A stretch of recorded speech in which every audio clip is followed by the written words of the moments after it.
സമ്മതിക്കാതിരിക്കാൻ പറ്റില്ല. ഞാൻ എംഎൽഎയിലിരിക്കുമ്പോൾ അദ്ദേഹം ജനസമ്പർക്ക പരിപാടിയായിട്ട് പോയപ്പോഴാണ് ഞാൻ എങ്ങനെയാണ് ഇങ്ങനെ ചെയ്യാൻ പറ്റുകയെന്ന് എനിക്ക് അറിയുക. ആരാണ്ട് പുറകിൽ ഒരു ഗ്ലാസ് വെള്ളമൊക്കെ കൊടുത്ത് പരാതിയെ കുടിച്ചിട്ട് അവിടേക്കും നമ്മളെ സങ്കടവും കൊണ്ട് വരുന്ന ആൾക്കാർക്ക് ഒന്ന് ചെവി കൊടുക്കണം. വലിയ സന്തോഷത്തിരിക്കുന്ന ടൈം എന്ന് പറഞ്ഞാൽ മതി. പക്ഷെ സങ്കടം വന്നാൽ കണ്ണീരപ്പാൻ നമ്മുടെ സമയം ഒരു 5 മിനിറ്റ് ആക്കാം. ഞാനൊന്നും അത്രയൊക്കെ ആയോന്നും എനിക്കറിയത്തില്ല. എന്നെക്കൊണ്ട് പറ്റുന്നത് ഞാൻ എല്ലാവരും ചെയ്യണം, എല്ലാവരും. അതാണ് ഒരു രാഷ്ട്രീയത്തിനോട് എനിക്ക് പറയാനുള്ളത്. രാഷ്ട്രീയക്കാരോട് ജനപ്രതിനിധികളോട് എനിക്ക് പറയാനുള്ള ഒരു അഡ്രസ് ഈ അനുസ്മരണ സമ്മേളനത്തിന് പ്രത്യേകം പറയാനുള്ളത്.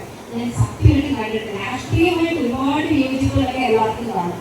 എന്നെ തന്നെ ജീവിതം പറഞ്ഞിട്ടുള്ള എത്ര പേരുണ്ട്. ഞാനുമായിട്ട് എന്നും ഇല്ലാത്തായിരുന്നു ഞാൻ. പക്ഷെ വളരെ പവർഫുള്ളായ ഈ രാഷ്ട്രീയത്തിൽ വന്നിട്ട് രാഷ്ട്രീയത്തിലൂടെ ഞാൻ അഡ്വക്കേറ്റ് ആയിരുന്നതിനേക്കാൾ 10 ഇരട്ടി പവർഫുൾ. കാരണം ആ ചന്തമുക്കിലൊക്കെയുള്ള പല നേതാക്കളുടെയും പ്രസംഗത്തിന് ചുട്ട മറുപടി എൻ്റെ കുടുംബത്തിലുള്ള സംസ്കാരം പറയേണ്ടി വന്നിട്ടുണ്ട്.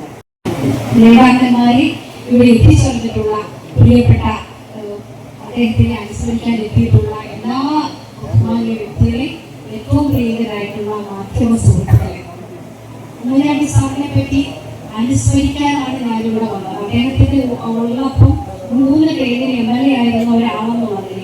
പക്ഷെ സ്വാഗത പ്രസംഗത്തിൽ ഒരു വാചകം പറഞ്ഞുകൊണ്ട് ഞാൻ എൻ്റെ ഒരു വാചകം പറഞ്ഞിട്ട് മാത്രം അങ്ങോട്ട് തുടങ്ങാമെന്ന് വിചാരിക്കുകയാണ്. അതിൻ്റെ ഒരു ആമുഖം ബഹുമാനപ്പെട്ട MP പറഞ്ഞു.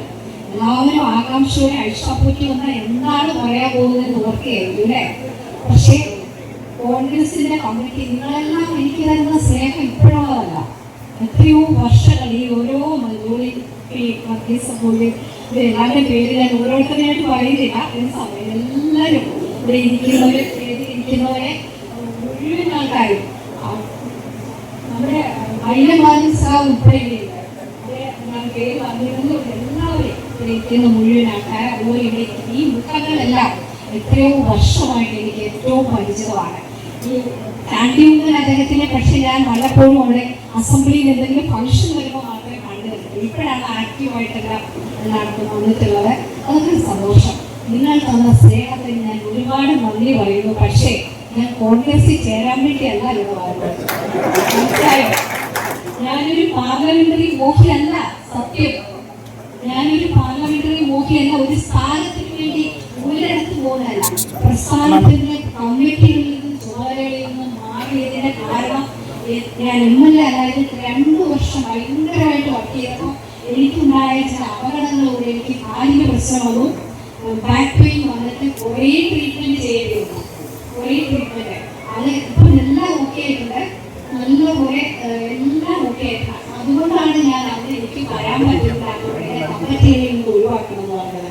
അതുകൊണ്ട് ഞാൻ ആകെ ഒന്ന് വിട്ടുപോയി ഒരിക്കലും നിങ്ങൾ ആരും വിചാരിക്കരുത്. എനിക്ക് പക്ഷേ ഏറ്റവും ഇഷ്ടം എൻ്റെ പ്രൊഫഷനാണ്. നിങ്ങൾക്കെല്ലാം അറിയാവുന്നതുപോലെ ഞാൻ എത്രയോ വർഷം 85 കൊച്ചിൻ യൂണിവേഴ്സിറ്റി നിലനിൽക്കാൻ കഴിഞ്ഞ അന്ന് മുതൽ 2000 വരെയും പൂർണ്ണമായിട്ട് ഇവിടുത്തെ സീനിയർ അഡ്വക്കേറ്റ് ആയിട്ട് ഇരുന്ന ആളാണ്.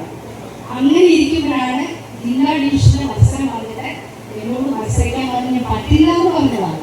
പറ്റില്ല, എൻ്റെ മക്കളും ഒക്കെയാണ്, എനിക്ക് ഇത്രയും കേസുണ്ട്, എൻ്റെ പ്രൊഫഷൻ പോകും എന്ന് പറഞ്ഞപ്പോഴും വളരെ സ്നേഹത്തോടെ നേതാക്കളെല്ലാം വന്ന് വീട്ടിൽ പറഞ്ഞ് ഹസ്ബൻഡുമായിട്ടൊക്കെ സമ്മതിച്ചുകൊണ്ടാണ് ഞാൻ മത്സരത്തിലെത്തിയതും ഇവിടം വരെ എത്തിയതും. അങ്ങനെ ഐഷാപ്പൂറ്റി ആയതും നിങ്ങളെല്ലാവരും എല്ലാവരും എൻ്റെ പ്രസ്ഥാനവും നിങ്ങളെല്ലാവരും കൂടി ചേർന്നിട്ടാണ് എന്നെ ഐഷാപ്പൂറ്റിയാക്കി. ഈ നാട്ടിലെ ജനങ്ങൾക്കും നിങ്ങൾക്കെല്ലാവർക്കും എൻ്റെ പ്രസ്ഥാനത്തിനും എല്ലാം വലിയ പങ്കുണ്ടായിരുന്നു. എന്നെ ഞാനാക്കിയത് കേട്ടോ.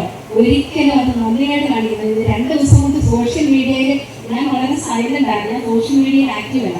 എന്തൊക്കെയാ പറയുന്നത്, പല മുട്ടയടിച്ചിട്ട് വരുന്നത് അഖിൽമാരാണ് ഇവിടെ മത്സരിക്കുന്നത്. ആരും ഇവർക്ക് എന്നെ അറിയോ? ഇവർക്ക് എന്നെ അറിയോ?